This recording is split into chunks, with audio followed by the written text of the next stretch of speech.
Uma cidade de 50 mil pessoas, evacuada em 4 horas, sem aviso, sem explicação, sem chance de se despedir. Eles disseram que seriam 3 dias. Disseram para não levar muito. Disseram para não se preocupar. Mentiram. Era abril de 1986 e o mundo estava prestes a descobrir que o ser humano havia criado algo que não sabia como controlar: Chernobyl. O nome que virou sinônimo de catástrofe, mas que poucos realmente conhecem. Além do nome, além do medo. Hoje você vai conhecer de verdade, não apenas o desastre, mas as pessoas que viveram dentro dele, os que correram em direção ao perigo, os que perderam tudo em uma noite. Vamos entrar nas creches abandonadas, nos hospitais onde a morte ainda respira, nas florestas onde o tempo parou e nos corredores escuros onde o objeto mais perigoso criado pelo homem ainda existe. Venha comigo nesta jornada épica, onde a história nos mostra como uma sucessão de erros e negligências produziram a maior catástrofe nuclear da história. Para entender Chernobyl, é preciso primeiro entender o que é um reator nuclear e por que aquele reator específico era uma bomba esperando para explodir. Um reator nuclear funciona usando o calor gerado pela fissão do urânio. Quando um átomo de urânio é dividido, ele libera energia enorme. Essa energia aquece água. A água vira vapor. O vapor move turbinas. As turbinas geram eletricidade. Simples na teoria, complexo na prática, porque controlar esse processo exige precisão absoluta. Qualquer desequilíbrio pode se tornar catastrófico em segundos. O reator número 4 de Chernobyl era do tipo RBMK-1000, um design soviético único, que o Ocidente nunca adotou, por razões que a história provou serem válidas. O RBMK tinha uma falha fundamental, chamada de coeficiente de vazio positivo. Em linguagem simples, quanto mais instável o reator ficava, mais potência ele gerava. O oposto do que qualquer sistema seguro deveria fazer. Era como um carro, cujo acelerador pisava mais fundo quanto mais você tentava frear. Os engenheiros soviéticos sabiam disso e guardaram esse segredo. Na noite de 25 de abril de 1986, a usina de Chernobyl estava realizando um teste de segurança, para verificar se as turbinas em desaceleração poderiam gerar energia suficiente para manter o resfriamento funcionando durante uma queda de energia. Era um teste que já havia sido tentado antes, sem sucesso. Desta vez seria diferente, ou assim acreditavam. O operador-chefe da noite era Alexander Akimov, um engenheiro experiente, que havia recebido ordens claras: completar o teste naquela noite, independente das condições do reator. Mas as condições do reator naquela noite eram piores do que deveriam ser.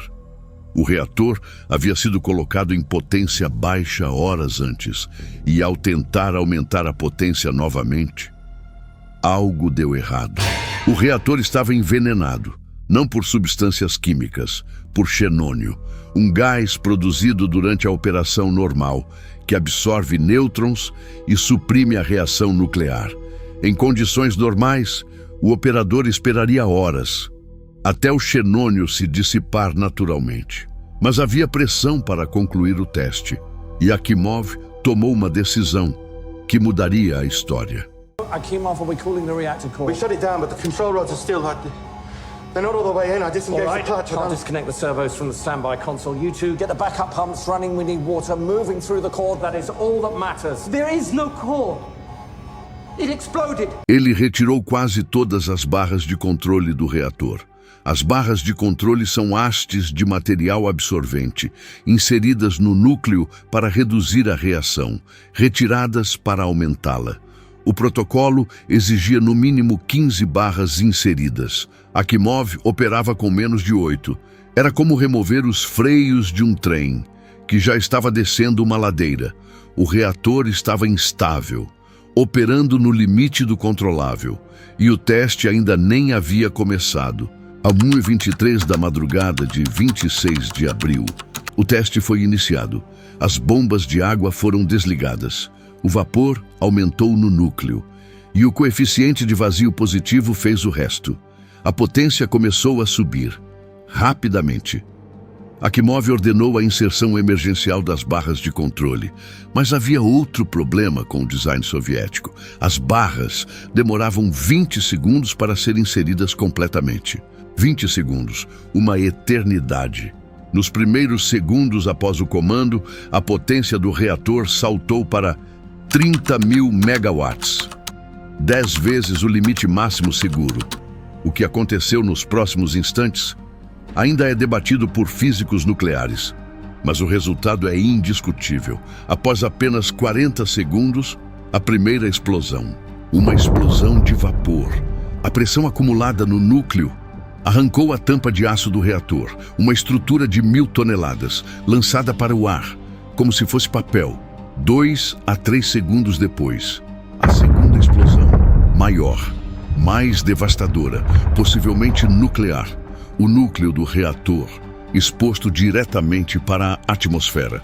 O que saiu daquele núcleo aberto, nos dias seguintes, foi equivalente a 400 bombas de Hiroshima.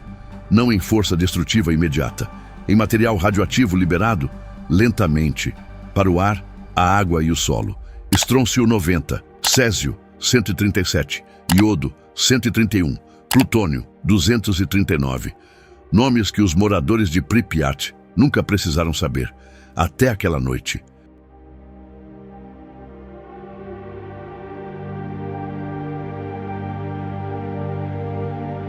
Leonid Toptunov era o operador do reator naquela noite. Tinha 25 anos, formado há menos de um ano. Quando a explosão aconteceu, ele estava em pé a metros do núcleo. Ele sobreviveu à explosão, mas a dose de radiação que recebeu naqueles primeiros minutos era incompatível com a vida. Morreu 2 semanas depois, com 25 anos. Alexander Akimov também morreu. 2 semanas depois da explosão, nos seus últimos dias, ele repetia obsessivamente: fiz tudo certo. Não entendo o que aconteceu. Ele não estava mentindo. Havia seguido os procedimentos que conhecia, mas os procedimentos haviam sido escritos para esconder a falha do reator. Akimov foi treinado para operar uma mentira e morreu sem saber. Esta é a primeira lição de Chernobyl.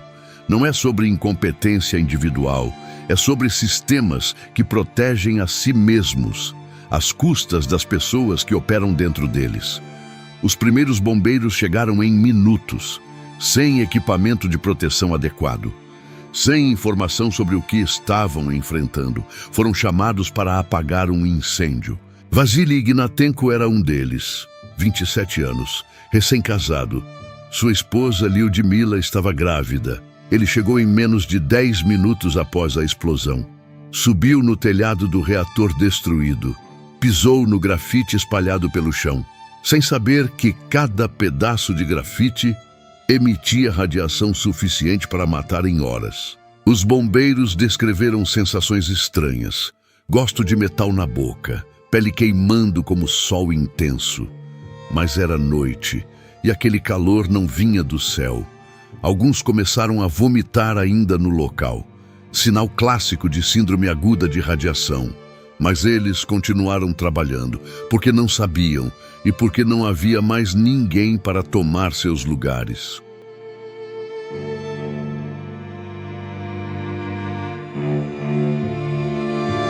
O hospital de Pripyat foi o primeiro destino dos feridos. Bombeiros e operadores chegando, com queimaduras que os médicos nunca tinham visto, sintomas que não faziam sentido. Os médicos não sabiam o que estavam tratando, nenhum havia sido treinado para aquilo. Na pressa de salvar vidas, luvas, aventais e instrumentos foram jogados no porão, contaminados para sempre. Aquele porão ainda existe. As botas dos bombeiros ainda estão lá. Os capacetes, os uniformes, 40 anos depois, ainda emitem radiação suficiente para matar em minutos. 237 pessoas desenvolveram síndrome aguda de radiação. 28 morreram nos primeiros 3 meses. Eram os heróis que correram em direção ao desastre, quando todos os outros corriam para longe. Vasily Ignatenko morreu 14 dias depois. Sua esposa Lyudmila ficou ao lado dele até o fim, absorvendo radiação enquanto segurava sua mão. Seu bebê nasceu com defeitos cardíacos graves. Viveu apenas 4 horas. Mas a tragédia maior ainda não havia começado. Porque enquanto os bombeiros morriam no hospital, a 3 quilômetros dali, 50.000 pessoas dormiam, sem saber de nada. Na manhã de 26 de abril, Pripyat acordou normalmente. Crianças foram para a escola, mães levaram bebês para passear. A vida seguiu. A nuvem radioativa já estava sobre eles, invisível, inodora, penetrando em tudo que era vivo.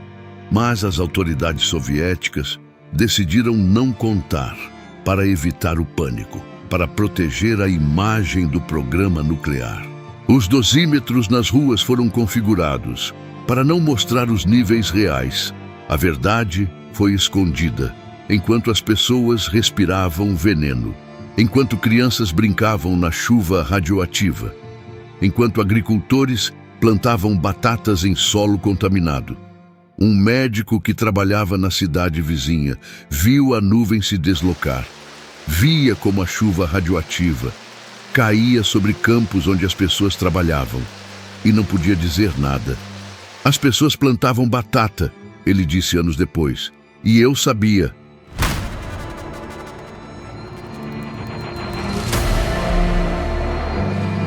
No dia 27 de abril, 36 horas depois da explosão, o anúncio finalmente veio, pelo rádio, às 13h10. Às 14 horas em ponto, os moradores deverão se reunir na frente de suas casas. A evacuação será temporária. 3 dias. Levem apenas o essencial. 3 dias. Essa foi a promessa. Muitos nem levaram documentos importantes. Para quê? Em 3 dias estariam de volta. 1.225 ônibus, 250 caminhões, 50.000 pessoas, evacuadas em 4 horas. Uma operação sem precedentes na história soviética. Mas o que ninguém contou era que os 3 dias nunca terminariam, que aquelas pessoas estavam deixando suas casas pela última vez. Imagine, você fecha a porta da sua casa, olha para o quintal que seu pai construiu, para a horta que você plantou, para o cachorro que late tentando entender por que você está indo. E você pensa, em 3 dias estou de volta. Você não leva o álbum de fotos. Para que carregar peso desnecessário? Você vai voltar em 3 dias.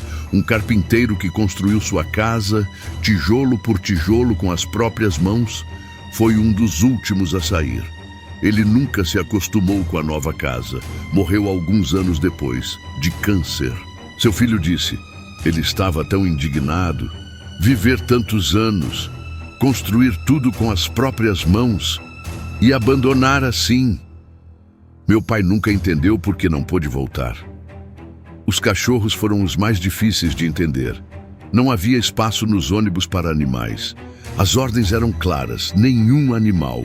Um homem contou que seu cachorro correu atrás do carro enquanto partiam. Depois que as pessoas foram, os soldados receberam uma ordem perturbadora: matar todos os animais domésticos da zona. Cães, gatos, vacas, todos contaminados, todos perigosos.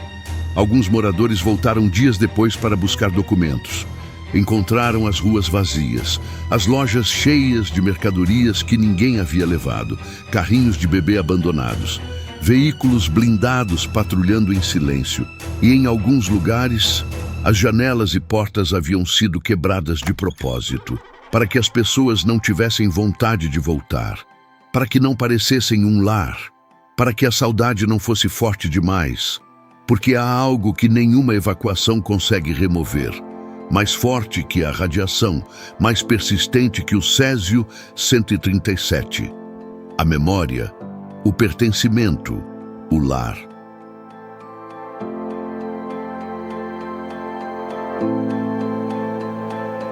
Enquanto Pripyat era evacuada, a 70 quilômetros de distância, algo ainda mais silencioso acontecia.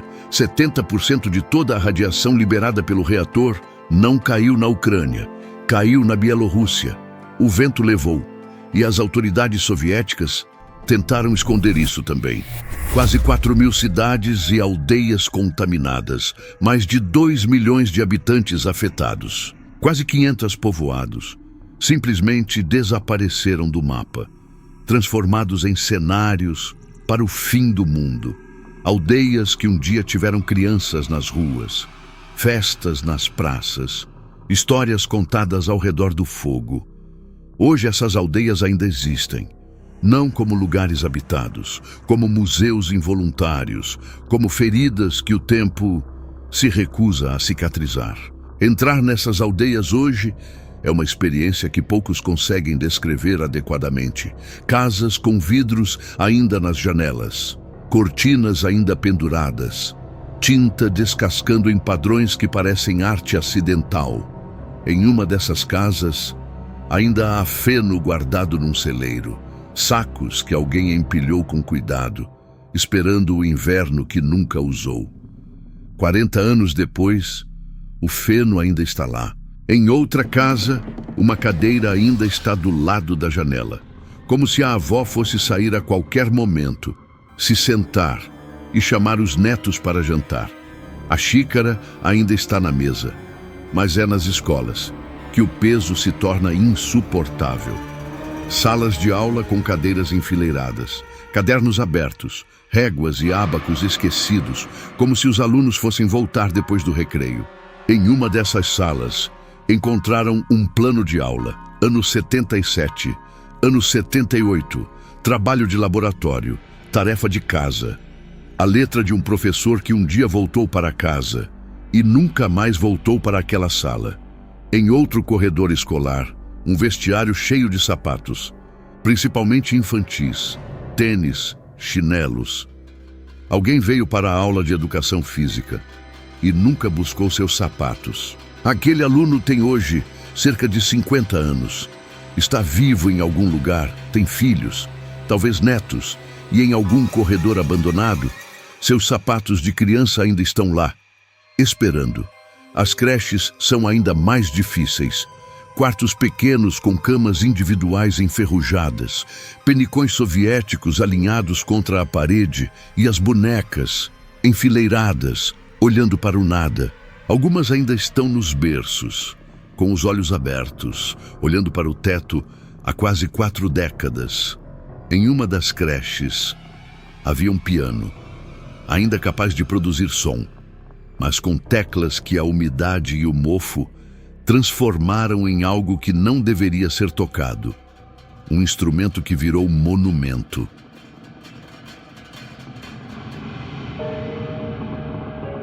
Mas nem tudo que ficou em Chernobyl ficou estático. Enquanto as cidades humanas apodreciam, a natureza fazia algo completamente inesperado. Ela voltou. Não devagar, não timidamente. Ela explodiu. Florestas tomaram as ruas. Raízes partiram o asfalto. Árvores cresceram dentro de casas. E com a floresta vieram os animais, lobos, linces, ursos, javalis selvagens, cervos, bisões, todos voltando para um território que os humanos haviam abandonado. Alguns cientistas ficaram perplexos, esperavam encontrar uma zona morta, um deserto radioativo. Em vez disso, encontraram algo que se parecia com um paraíso selvagem. A ausência humana provou ser mais benéfica para a vida selvagem do que a radiação foi prejudicial. Uma conclusão perturbadora sobre o que realmente somos para o planeta. Os bisões são um exemplo impressionante. Animais que pesam até 900 quilos, vivendo livremente na zona, sem mutações visíveis, sem sinais de envenenamento por radiação. Um guarda que trabalha ali há 30 anos disse: "Não vi mutantes, lobos, javalis, bisões, mas mutantes como na televisão? Nunca. E há os ratos. vivendo 10 centímetros abaixo do solo mais contaminado. Já houve cerca de 140 gerações desde o acidente, e nenhuma mutação observável foi registrada.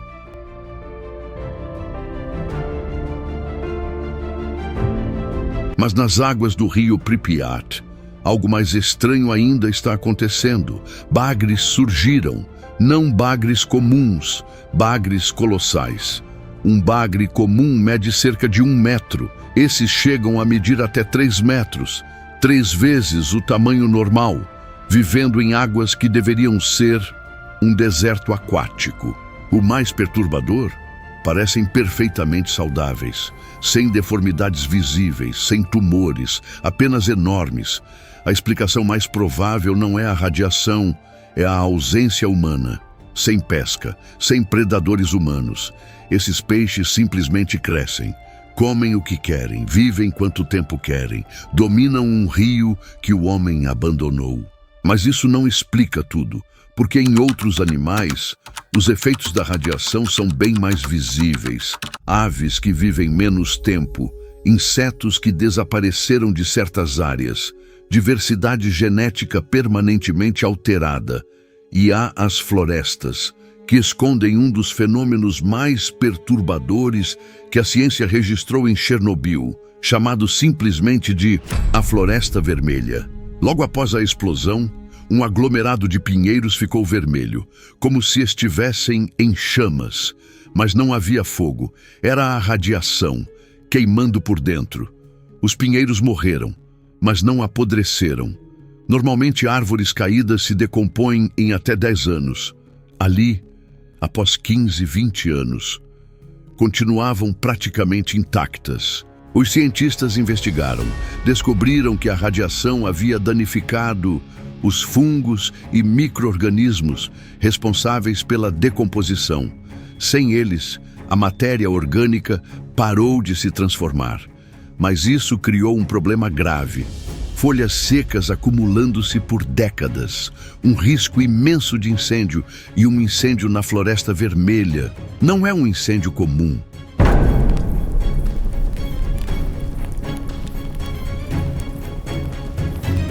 Queimar material radioativo libera partículas no ar, partículas que o vento pode carregar por centenas de quilômetros, para além dos limites da zona de exclusão, para cidades, para pulmões. E então, há o que pode ser a descoberta mais importante que Chernobyl produziu. Não sobre destruição, sobre sobrevivência, sobre algo que ninguém esperava encontrar. Nas paredes do reator destruído. Durante uma inspeção às ruínas, pesquisadores notaram manchas escuras nas paredes. Não era mofo comum, era um fungo, crescendo diretamente nas paredes do reator, em níveis de radiação que deveriam tornar qualquer vida impossível. O fungo não estava apenas sobrevivendo à radiação, estava se alimentando dela, um processo chamado radiossíntese, como a fotossíntese das plantas, mas usando radiação em vez de luz solar. A NASA ficou tão intrigada que enviou uma amostra para a Estação Espacial Internacional. O resultado surpreendeu todos. O fungo sobreviveu no espaço e bloqueou a radiação ao seu redor. Pesquisadores agora consideram usar esse fungo como escudo biológico em naves espaciais. Camadas de fungo crescendo nas paredes, protegendo astronautas da radiação cósmica. Uma descoberta nascida do pior acidente nuclear da história. Pode ser o que leva humanos a Marte.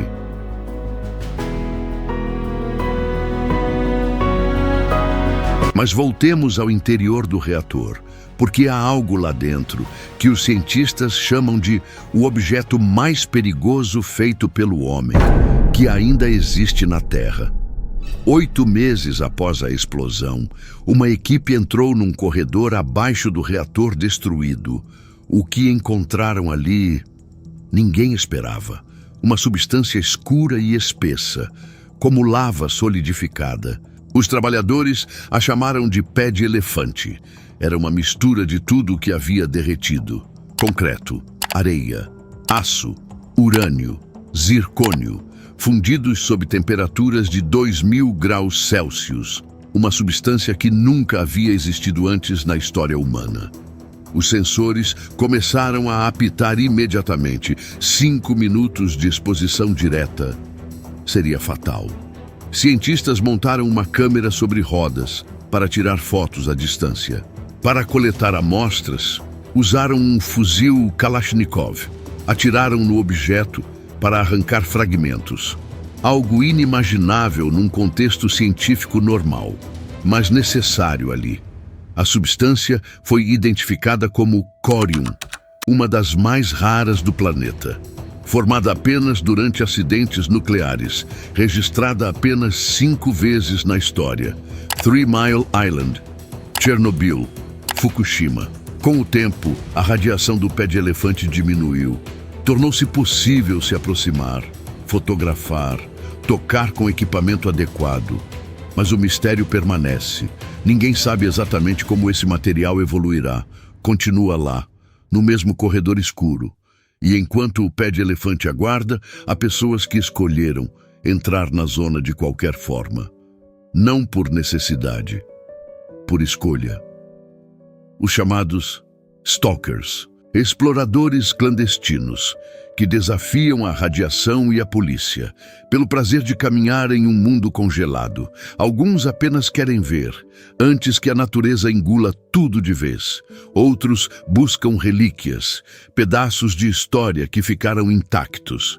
Há os que buscam adrenalina, a sensação de estar onde não deveriam estar, em um lugar que o mundo abandonou. A cultura dos stalkers ganhou força a partir de 2007 com o lançamento do jogo STALKER, criado por desenvolvedores ucranianos. Vendeu mais de 5 milhões de cópias e romantizou a ideia de explorar a zona para toda uma geração. Um guia que trabalha na zona há décadas fez mais de 200 viagens. É a mesma coisa sempre, ele disse. No primeiro dia estava curioso. Depois se acostuma e entende que não tem outra opção. Ele também era de lá, antes de 1986. Voltou como funcionário da reserva para ficar perto de um lugar que ainda chama pelo seu nome.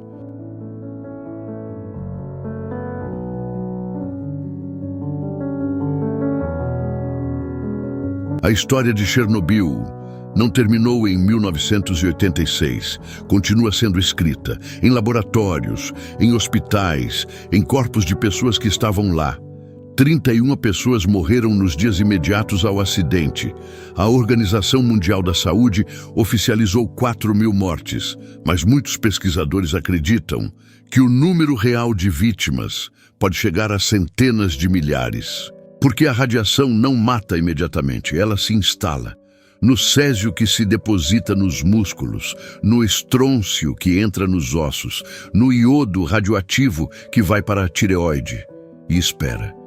Um médico que participou da limpeza passou décadas estudando o que chamou de pré-câncer, uma doença causada por pequenas doses de radiação, que se instala silenciosamente e aparece anos depois, sem aviso. O pior é que ela mata lentamente, ele disse, e não pode ser curada. Quando você entra em contato com outros socorristas, depois descobre que um morreu. Outro também. É muito difícil. E há um canto da zona de exclusão que poucos turistas conhecem, que poucos guias mostram. Os cemitérios que continuam crescendo 40 anos depois. Porque há uma lei que permite enterrar os antigos moradores da zona de volta em suas terras. Uma vez por ano, os portões se abrem, famílias entram e podem trazer de volta quem morreu longe de casa. Há túmulos de antes de 1986 e há túmulos de 2005, 2017, 2023. Pessoas que viveram décadas longe, mas pediram para voltar, mesmo após a morte, porque para muitos, Chernobyl não é um desastre, é um lar que foi tirado e ao qual, de uma forma ou de outra, sempre voltaram.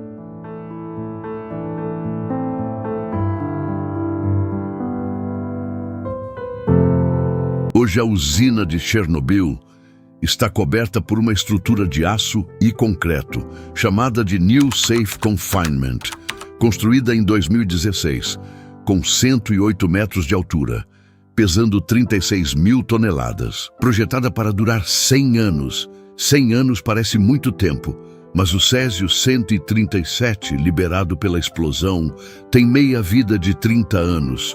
O Plutônio-239 tem meia-vida de 24 mil anos. Isso significa que certas partes da zona de exclusão não serão seguras para a habitação humana por mais tempo do que toda a história escrita da humanidade. Toda a história que conhecemos cabe dentro do período de perigo de uma única noite de abril de 1986. E ainda assim, dentro da zona há vida. Bisões que pastam, lobos que uivam, abelhas que produzem mel certificado como seguro, e os Samozeli, os que voltaram ilegalmente, idosos que não aguentaram viver longe, que escolheram morrer em casa, a viver com saudade. Uma idosa foi encontrada anos depois, cultivando sua horta dentro da zona, com níveis de radiação centenas de vezes acima do limite seguro. Ela disse que estava bem. Prefiro morrer aqui, ela disse, do que viver saudável longe. Uma frase que encapsula tudo que Chernobyl representa. Não apenas como desastre, mas como história humana. Porque no fim, Chernobyl não é sobre física nuclear, não é sobre a União Soviética, não é sobre erros de engenharia. É sobre o que as pessoas são capazes de perder em uma única noite e sobre o que nunca conseguem deixar para trás, mesmo quando tudo manda ir, mesmo quando o dosímetro apita, mesmo quando a ciência diz que é perigoso. Há algo mais forte que a radiação, chama-se pertencimento.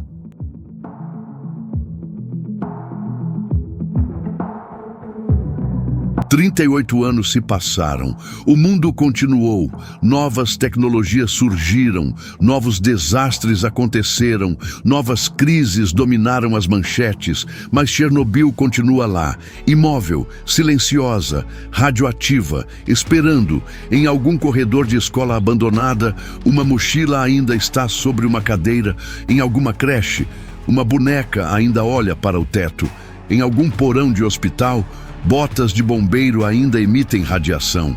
Em algum cemitério, dentro da zona de exclusão, um túmulo novo foi aberto recentemente. Alguém voltou para casa, da única forma que ainda era possível. Vasily Ignatenko tinha 27 anos. Subiu no telhado do reator achando que apagava um incêndio. Morreu 14 dias depois, com a mão da esposa na sua. O filho que ela carregava viveu apenas 4 horas. Nunca soube o nome do pai. Leonid Toptunov tinha 25 anos. Formado há menos de 1 ano. Estava perto do núcleo na hora da explosão. Sobreviveu ao impacto inicial, mas recebeu uma dose de radiação tão absurda que morreu 2 semanas depois. Akimov morreu repetindo que havia feito tudo certo. E havia. Seguiu exatamente os procedimentos. Procedimentos criados para esconder falhas. Operou uma mentira, sem saber que era mentira, e pagou com a vida por uma verdade que nunca lhe contaram. Esses homens e tantos outros anônimos não foram apenas vítimas de uma explosão nuclear. Foram heróis, pois no meio do caos existiram homens comuns que decidiram ficar. E é por isso que Chernobyl não deve ser lembrada apenas pela tragédia, mas pela coragem daqueles que enfrentaram o impossível, mesmo sabendo que talvez nunca voltassem.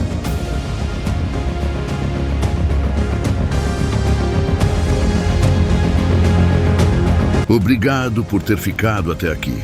Se este vídeo te fez aprender alguma coisa e se você gosta do meu conteúdo, curte, se inscreve, ative o sininho, faça um comentário. Nos vemos no próximo Território Vivo.